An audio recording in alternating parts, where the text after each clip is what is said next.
Si Mai sa pool area na si Mai. Sige po. Yun. Okay.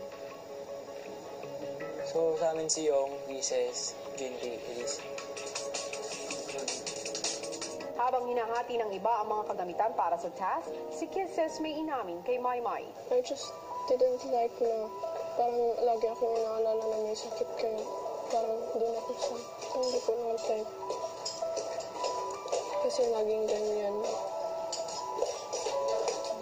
Nung nag-volunteer ako, kuya, parang hindi po sila agree na ako po yung babae na sumama sa pool area kasi mahina ako kasi sakitin ako at saka baka hindi ko makayanan sa labas. Medyo na-feel ko, kuya, na hindi po naniniwala yung mga kasama ko sa kakayanan ko, kuya. Meron po akong kahinaan, pero hindi po ibig sabihin nun ay mahina po ako. Not because of your strength. Yeah, because I'm also inside. Yeah, I'm strong. Doesn't mean anything. Don't think about it. But if you want to be with Maymay, tell us na lang. So we can fix it. It's okay. I wanted to be outside at first, but now, okay now. Huh? Yeah. Just in case.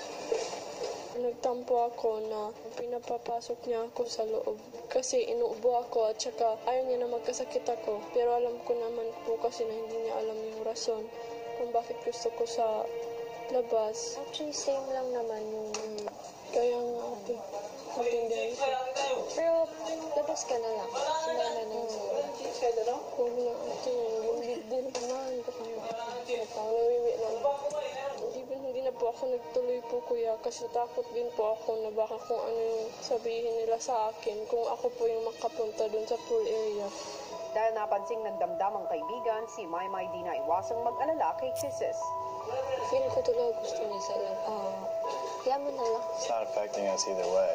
Ako, gusto ko kung yung gusto niya. Kasi, paano naman ko kung sa labas o siya sa loob, tapos iba yung nararamdaman niya. Pero ayaw na niya mag-change my identity.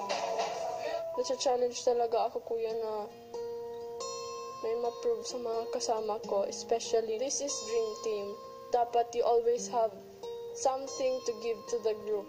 Gusto ko po, kuya, ng trust at saka ng respeto po nila. Kasi hindi Sa loob ako. Magugulo pa yan. Okay na. Okay. gusto ko. Parang ayaw niya na pausapan. Siyempre ko yan, apektuhan ako, nalungkot ako noon. Kasi alam ko na baka magiging malungkot siya. Ske. Hindi, ate May. Sa loob ako. Sorry.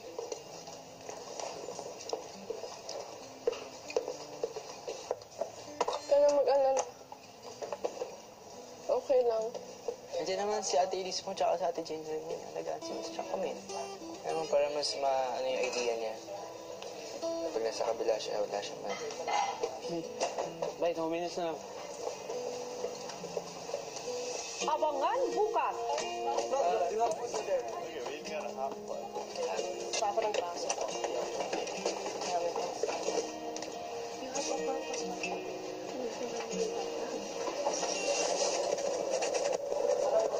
Masakit sa akin na makita ko siyang malungkot, ang bigat sa pakiramdam po.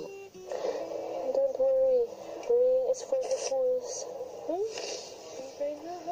Bukas yan sa PBB Lucky Season 7 Dream Team.